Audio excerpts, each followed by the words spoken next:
जय शनिदेव। प्रिय भक्त करो, मैं गुरुमा रुक्मिणी आपका स्वागत करती हूँ हमारे शनिपीठ मंदिर ईस्ट पटेल नगर नई दिल्ली में। ये मंदिर बहुत विशेष है, देखने में छोटा सा जरूर है, लेकिन आस्था और विश्वास का बहुत बड़ा केंद्र है पूरी दुनिया में। 133 देशों से लोग यहाँ पर आते हैं या हमसे वीडियो कॉल या फोन कॉल के माध्यम से संपर्क करते हैं और भगवान श्री शनिदेव के सामने अपनी अर्जी लगाते हैं, अपनी मन्नतें मांगते हैं और भगवान श्री शनिदेव की कृपा से उनके जीवन में बहुत सुधार होता है, उनका जीवन समृद्ध बनता है। ये मंदिर 1 नहीं, 10 नहीं, 15 नहीं, पूरे 30 साल पुराना है। 30 साल पहले इस स्थान को गुरुजी ने खरीदा था और इसे मंदिर बनाया और तब से 30 साल से यहाँ पर लोगों की सेवा की जाती है, उनके कष्टों का निवारण किया जाता है। और जो लोग दिल्ली में नहीं है, आ नहीं सकते, उन सभी लोगों के लिए अब इस YouTube के माध्यम से एक नई ही दुनिया खुल गई है, जहां पर वो हमसे संपर्क कर सकते हैं, हमसे मुलाकात कर सकते हैं और अपने जीवन को बदलने के ज्ञान को प्राप्त कर सकते हैं। ये YouTube चैनल गुरु रजनीश जी भी 10 साल पुराना है, लेकिन लगभग 1 साल से हम आप सभी को बहुत सारे वीडियोस में बहुत सारा ज्ञान प्रदान कर रहे हैं। और ये YouTube चैनल गुरु रजनीश जी भी 10 साल पुराना है और आज एक नया पड़ाव इस YouTube चैनल ने पार किया है, यानी कि 1 मिलियन सब्सक्राइबर, 10 लाख से ज्यादा हमारे सब्सक्राइबर्स हो गए हैं YouTube पर, जो कि हमें देखते हैं और ज्ञान को प्राप्त करते हैं। तो आप सभी जितने भी लोग हमें YouTube पर देखते हैं, हमसे जुड़े हुए हैं, आप सभी के प्यार के लिए, विश्वास के लिए मैं आपकी बहुत बहुत आभारी हूँ।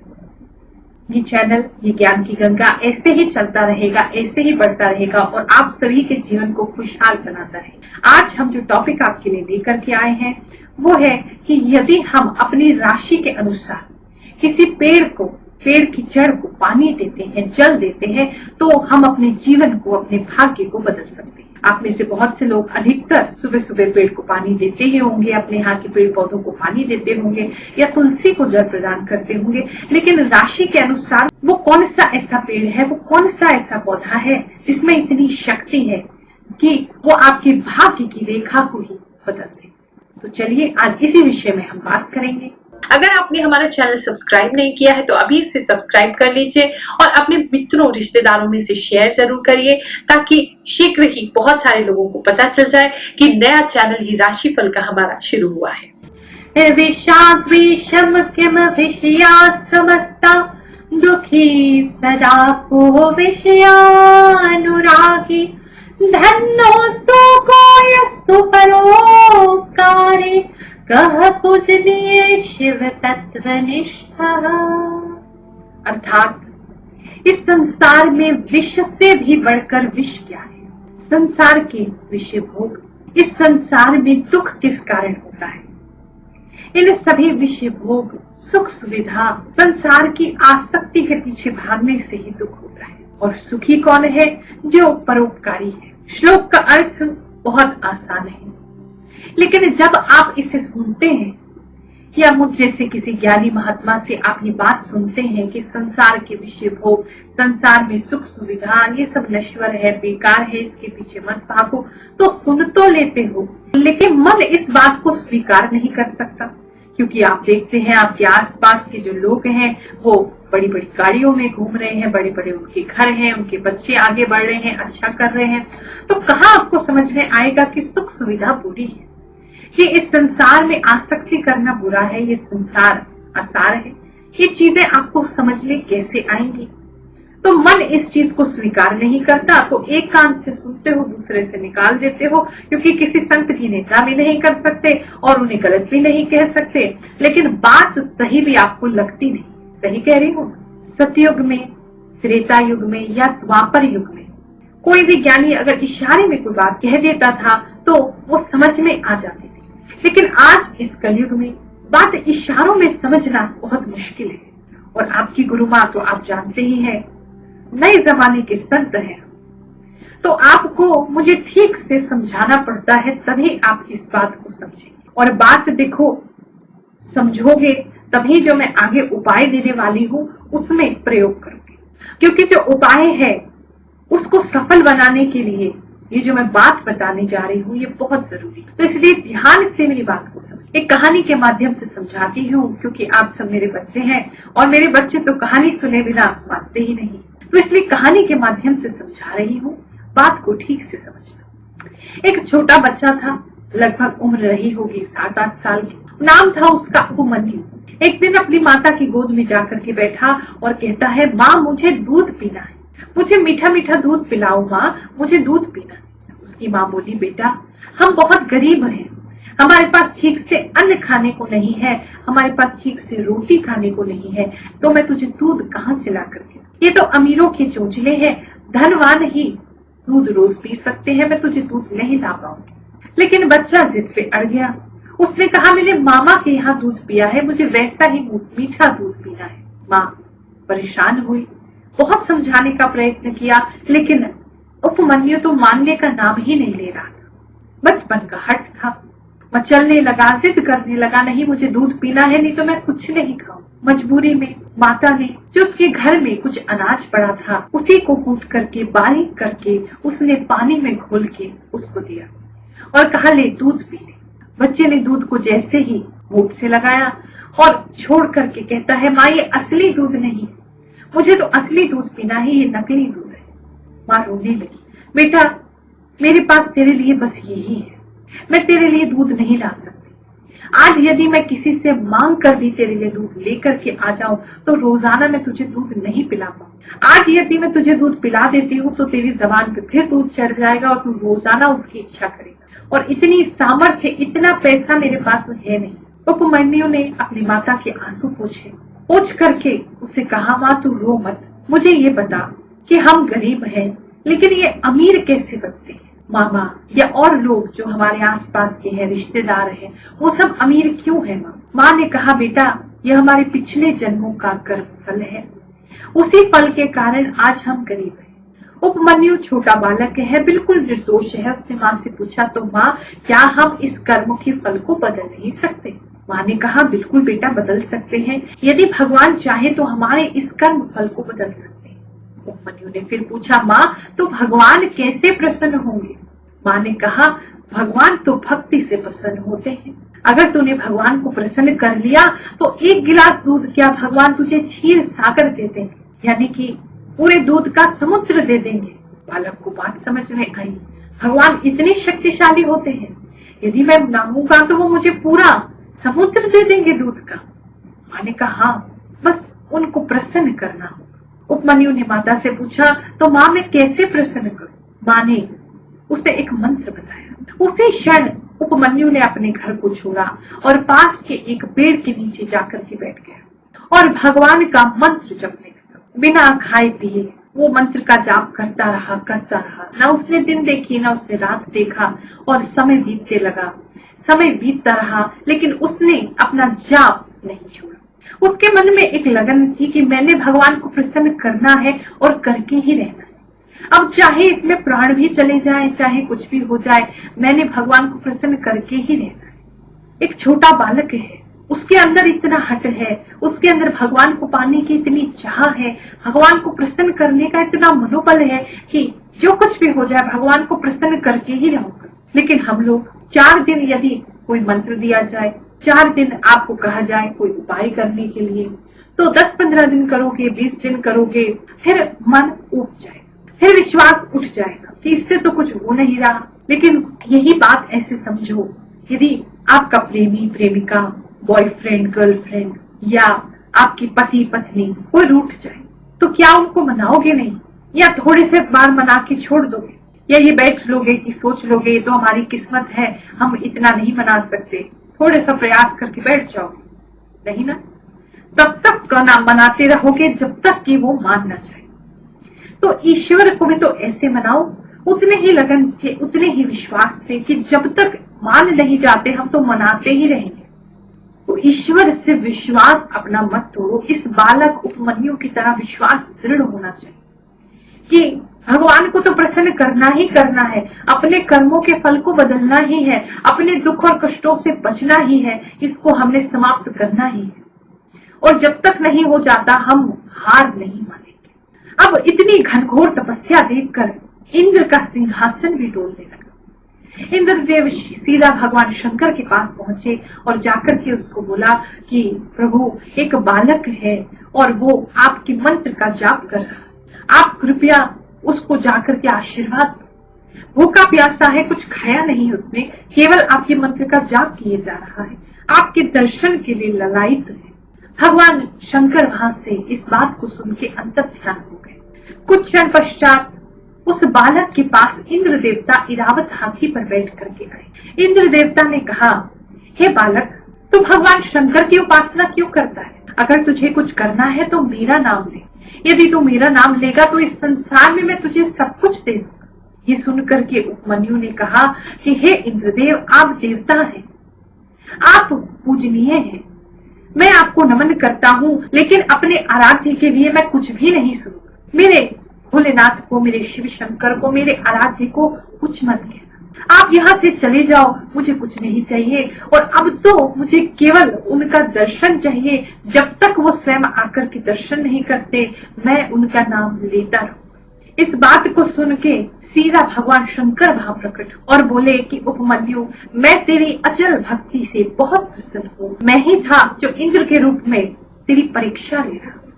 जी हाँ, भगवान शंकर उस बच्चे की परीक्षा लेने के लिए आए थे। उन्होंने ही इंद्र बन के उसको लालच दिया, लोभ दिया, लेकिन जब देखा कि इसकी भक्ति डिग नहीं रही, बिल्कुल भी हट नहीं रही, तब भगवान ने उसको दर्शन दिया। भगवान ने दर्शन देके उसे कहा कि तुझे क्या चाहिए? उस बालक ने कहा, प्रभु, पहला मंत्र जब मैंने किया तब मुझे दूध चाहिए था। फिर धीरे धीरे धीरे धीरे जैसे जैसे मैं आपकी भक्ति करने लगा, अंत तक पहुंचते पहुंचते मुझे कुछ भी नहीं, केवल आपका दर्शन चाहिए, क्योंकि ऐसा लगता है आपकी पूजा करने से ही, आपकी भक्ति करने से ही न जाने मैंने कितनी बार दूध का पान कर लिया। इतनी खुशी तो दूध को पीकर नहीं मिली थी जितनी आपका नाम लेने से मुझे मिल गई। भगवान शंकर बहुत प्रसन्न हुए।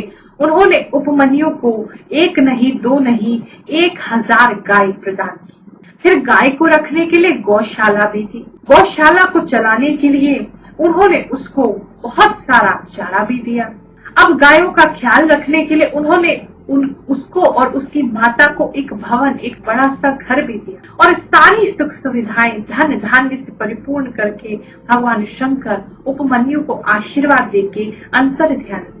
एक बात को हमेशा याद रखना, जब भी आप देखें कि समय बहुत कठिन हो गया है, तो इस बात को जानना कि भगवान आपकी परीक्षा ले रहे हैं, और यदि उस परीक्षा में आपकी भक्ति बनी रही, भगवान पर आपका विश्वास बना रहा, तो बहुत ही जल्द आपको सुख की प्राप्ति होगी। ये हमेशा नोट कर लेना। जब भी ऐसा लगे कि बस अब सीमा पार हो गई, अब नहीं सहा जा रहा, तब भी भगवान पे विश्वास बनाए रखोगे तो कुछ ही क्षण बाद पाओगे कि सुख आ गया, दुख चला गया।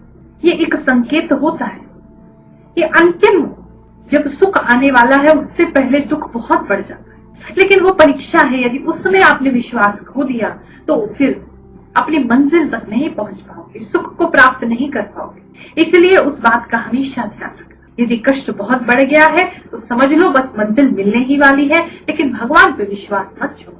अब जो उपाय मैं आपको बताने जा रही हूँ, उस उपाय में कुछ चीजों का प्रयोग करना है, और सबसे पहली चीज तो यही है आपका विश्वास। आप कोई भी उपाय कर लो, हजारों लाखों उपाय कर लो, वो तब तक काम नहीं करेंगे जब तक कि आपके मन में विश्वास नहीं है। अगर आपके मन में ये विश्वास है कि हाँ, इस उपाय को करने से, इस पूजा को करने से, इस मंत्र को करने से, इस जाप को करने से मेरा कल्याण होगा, या इस अंगूठी को धारण करने से मेरा कल्याण होगा, तभी आपको वो विश्वास फल देगा। यदि आपके मन में संशय है, आपके मन में विश्वास नहीं है, तो आपको वो कोई भी फल प्रदान नहीं करेगा। इस बात को आप हमेशा ध्यान रखना। अब जो श्लोक मैं आपको सुनाने जा रही थी, उसका अर्थ भी समझा देंगे। सबसे बड़ा विष क्या है? विषय भोग। अब आप कहेंगे विषय भोग अगर सबसे बड़ा विष है तो भगवान शंकर ने उस बालक को सब कुछ क्यों प्रदान किया? वास्तव में इस श्लोक का अर्थ या इस बात का अर्थ ये है कि जो विषय भोग है, या जो आपकी आराम की सामग्री है, या जो ऐशो आराम है, वो बुरा नहीं है, लेकिन उसके होने से जो मन मैला हो जाता है, वहां दोष है। यानी उपमन्यु की ही बात समझे। अगर उपमन्यु के पास आज 1000 गाय है, उसके पास बहुत अच्छा साधन है, धन धान्य से परिपूर्ण है, लेकिन वो अपने सामने वाले पड़ोसी को देखता है और कहता है कि इसके पास 1001 गाय है, तो मुझे भी कम से कम 1010 गाय होनी चाहिए मेरे पास। वो जो मन का भाव है उससे सब नष्ट हो जाता है। आपकी शांति, आपका सुख, अब उसे उस 1000 गायों पे सुख नहीं मिलता। अब उसे उसी से दुख की प्राप्ति होने लगी कि देखो सामने वाले के पास 1001 गाय। आप YouTube पे बहुत से लोगों को देखते होंगे या अपने आसपास रिश्तेदारों में बहुत से लोगों को देखते होंगे, उन्हें देख करके मन में कहीं ना कहीं संकोच होता होगा। देखो आज ही हमसे कितने ऊपर बढ़ गए हैं, इनके पास सब कुछ है, हमारे पास नहीं है, ये सुखी है, हम सुखी नहीं है। तो वो जो भाव है वो दुख का कारण बनता है। तो इसलिए ना तो धन बुरा है, ना धन से कमाई हुई चीजें बुरी है, ना ही ये सुख सुविधा बुरी है, लेकिन मन में इससे लालच, मन में असंतोष, मन में फिर से भागने दौड़ने की इच्छा कि हम फिर इन चीजों के पीछे भागे, ये जो 99 का चक्कर है, अगर उसके अंदर आप भागते रहोगे तो सब कुछ नष्ट हो जाएगा। विष के समान है, ये अंदर ही अंदर आपको नष्ट करेगा। तो सुखी कौन है? सुखी वो व्यक्ति है जो परोपकारी है। यानी आज अगर आपकी सामर्थ्य है कि एक रोटी आपके पास है तो उसे भी किसी के साथ बांट के खाना, ये परोपकार है। यदि ऐसा कर सकोगे तो दुआएं तो मिलेंगी ही, साथ में बहुत सुख, आनंद, शांति अंदर से आएगी, संतोष आएगा कि इस संसार में आने का हमारे कुछ तो लाभ है, कुछ तो फायदा है कि हम किसी के काम आ सके। लेकिन बार बार मैं आपको एक बात बोलती हूँ कि जो लोग सोचते हैं कि कोई चीज हमारे काम नहीं आ रही, वो हम किसी को दे दे, वो परोपकार नहीं है। जो चीज आपके काम की है, फिर भी आपके मन में यदि भाव आता है कि कोई जरूरतमंद आपको दिख रहा है और उसके साथ आप उसे बांटते हैं, वो परोपकार है। तो वही मनुष्य सुखी है जो दूसरे के साथ बांट करके खाता है। और वो मनुष्य सबसे ज्यादा दुखी है जो केवल और केवल हमेशा इसी चीजों में पड़ा रहता है, यही सोचता रहता है कि कैसे मैं दूसरे से आगे निकलूं, कैसे मैं दूसरे से बड़ा बनूं। ऐसा व्यक्ति हमेशा ही मन में दुख पाता है। ज्योतिष शास्त्र में पेड़ों को, पौधों को बहुत महत्व दिया गया है। वास्तु शास्त्र में भी इसे बहुत महत्व दिया गया है। और बहुत से ऐसे पेड़ हैं जिन्हें जल प्रदान करने से हमें लाभ होता है। वैसे तो हम सब अगर किसी भी पेड़ पौधे को पानी देते हैं तो उसे खुशी ही होगी। कहते हैं ये भी एक योनि है, पेड़ पौधों में भी जीवन होता है। किसी पेड़ को मारने से, काटने से भी हत्या का पाप लगता है। अगर आप उसको पानी देते हो तो यानी आप उसे प्राण दे रहे, क्योंकि उसी से वो अपना भोजन बनाते हैं। तो पानी देना किसी पेड़ को बहुत अच्छा है, किसी भी पेड़ पौधे को देना बहुत अच्छा है। लेकिन यदि हम अपनी राशि के अनुसार कुछ ऐसे पौधे या पेड़ को पानी देते हैं तो वो हमारे भाग्य को बदल सकते हैं। जी हाँ, बिल्कुल। अगर आप श्रद्धा और विश्वास से, मैं जो आपको उपाय बताने जा रही हूँ उसको हफ्ते में एक बार भी कर लेते हो, अगर कर सको तो पूरे 365 दिन करो, नहीं कर सकते हो तो हफ्ते में एक बार यदि आपने इसे कर लिया तो आपके भाग्य की जो रेखा है वो बदल जाएगी। बिल्कुल, मैं आपको ये चैलेंज कर रही हूँ। अगर श्रद्धा विश्वास से आप इसे करते हो तो आपका भाग्य बदल जाएगा, हाथ की रेखाएं बदल जाएंगी, दुर्भाग्य आपका आपसे दूर हो जाएगा। करना क्या है और कैसे करना है, आइए अपनी राशि के अनुसार ये जानते हैं। चलिए बात करते हैं वृश्चिक राशि।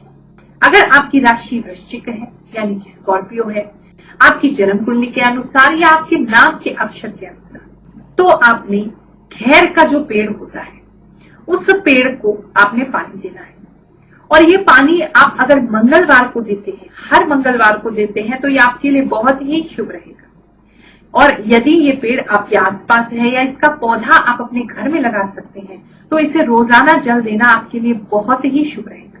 कम से कम मंगलवार को तो आप ये करें, और करते रहेंगे तो आप देखेंगे आपके भाग्य में बहुत बड़ा परिवर्तन आ गया है। अगर खैर का पेड़ आपको नहीं मिलता है तो आप नीम के पेड़ का भी प्रयोग कर सकते हैं, उसको जल देना भी आपके लिए बहुत ही हितकारी होगा। जब भी आप पेड़ को जल प्रदान करेंगे तो ईश्वर से अपने लिए प्रार्थना करना मत भूलिए। जो भी आप मांगना चाहते हैं उस ईश्वर से प्रार्थना करें और फिर उसके बाद उस जल को प्रदान करें और फिर उस पेड़ का आशीर्वाद लें। अवश्य ही ईश्वर की कृपा आप पे होगी। और जो कहानी आपको सुनाई है उस प्रकार से पूरे विश्वास से उपाय को करना, अवश्य ही आपका कल्याण होगा। हमारे द्वारा बताए गए किसी भी उपाय को करने के बाद भी कुछ समय से आप कर रहे हैं लेकिन आपको लगता है कि अभी उतना प्रभाव आपको नहीं मिल रहा है, तो इस बात को आप निश्चित रूप से जानिए कि आपके ग्रह कुंडली में बहुत खराब है। क्योंकि जब कुंडली में ग्रह बहुत ज्यादा खराब हो जाते हैं तो ऐसे में छोटे मोटे उपाय करने से हमें पूरा लाभ प्राप्त नहीं होगा। उस स्थिति में भी आप घबराए नहीं, आपकी गुरु मां रुक्मणी आपके साथ रहे। हमारे नंबर आपकी स्क्रीन पर आ रहे हैं, उनमें से किसी भी नंबर पे आप हमारे यहाँ संपर्क करें, हमसे एक अपॉइंटमेंट बुक कराएं। व्हाट्सएप वीडियो कॉल पे हम आपसे बात करेंगे और जन्म कुंडली आपकी देखिए। अगर जन्म कुंडली आपकी नहीं है तो हम आपके चेहरे के हिसाब से आपकी जन्म कुंडली बनाएंगे। तो उसको देख करके जो भी ग्रह दशा आपकी विपरीत चल रही है, खराब चल रही है, जो ग्रह आपको सपोर्ट नहीं कर रहा है, हम उसका उपाय करेंगे। तो निश्चित रूप से आपका जो भी समय बुरा है वो भी अच्छे में परिवर्तित होने लगेगा। और किसी भी प्रकार की आपकी समस्या हो, चाहे वो धन से संबंधित हो, चाहे वो पैसों से संबंधित हो, चाहे व्यापार से संबंधित हो, बच्चों की पढ़ाई लिखाई से संबंधित हो, किसी भी प्रकार की कोई भी शादी ब्याह प्रेम से संबंधित हो, हर प्रकार की समस्या का समाधान जन्म कुंडली में होता है। तो आप हमारी स्क्रीन पर जो नंबर्स आ रहे हैं उस पर हमारे यहाँ संपर्क करें। मुझसे, हमारे गुरु जी गुरु रजनीश ऋषि जी से या हमारे स्वामी जी स्वामी राज ऋषि जी से, जिनका डेली का राशिफल आता है, उनसे भी आप संपर्क कर सकते हैं। बहुत से लोग इस बात को समझते नहीं है, पूछते हैं कि आपके यहाँ फीस क्यों ली जाती है। देखिए, इस व्यवस्था को चलाने के लिए, जो शनिपीठ मंदिर है इसकी व्यवस्था को चलाने के लिए ये जो वीडियोस हम आपके लिए लेकर के आते हैं, इसे बनाने में भी तो खर्चा होता है।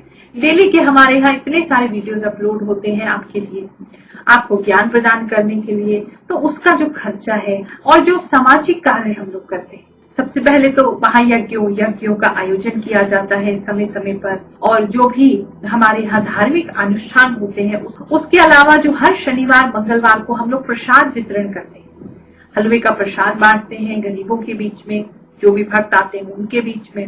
हर शुक्रवार विश्व कल्याण के लिए और अपने सभी भक्तों के लिए, अपने सब्सक्राइबर्स के लिए और जो भी लोग हमारे आसपास हैं, हमसे जुड़े हैं, उन सब के लिए यज्ञ करके उसमें प्रयोग की जाती है। और साथ ही जो लड़कियों को बहुत समय से, आज लगभग 8-9 साल हो गए हैं, लड़कियों को फ्री कंप्यूटर एजुकेशन हमारे मंदिर से दिया जाता है। बहुत सी लड़कियों का जीवन हमने इससे बनाया है, वो अपने पैरों पे खड़ी हुई हैं और अच्छी अच्छी जगह आज नौकरी कर रही हैं। तो बिल्कुल फ्री, जो मार्केट में 5 लाख तक का कोर्स कराया जाता है मल्टीमीडिया वेब डिजाइनिंग का, वो बिल्कुल फ्री ऑफ कॉस्ट में लड़कियों को करा रही हूँ पिछले 8-9 साल से। तो हमारे कंप्यूटर्स, इंटरनेट और बहुत सारी चीजें जो यहाँ पे लगती हैं उसे सीखने के लिए कोर्स को, वो उसमें ये सब प्रयोग करते हैं। तो इसलिए कुंडली दिखाने के माध्यम से जो भी आप फीस देते हैं वो इन सभी चीजों में प्रयोग की जाती है। और साथ ही आने वाले समय में जो एक नवग्रह शांति स्थान में बनाना चाहती हूँ, एक शक्तिपीठ बनाना चाहती हूँ, जहाँ पर के सारे धर्म के लोग, पूरी दुनिया के लोग आकर के अपने कष्टों का निवारण कर सके। दिल्ली में ही एक ऐसा स्थान बनाने की मेरी इच्छा है, उस सभी के लिए हम ये प्रयोग कर रहे हैं। तो इसलिए मुझे नहीं लगता कि आपको ऐसी कोई परेशानी होनी चाहिए। ऐसे शुभ कार्यों में, नेक कार्यों में अपना योगदान देते हुए आप सभी को अपना आशीर्वाद देती हूँ। भगवान श्री शनिदेव, सभी नवग्रह देवता, समस्त दैवी शक्तियां आप सभी का कल्याण करें, ऐसी मंगल कामना करते हुए जय शनि। हमारे द्वारा बनाई गई और वीडियोस को यहाँ पर क्लिक करके आप देखते रहिए।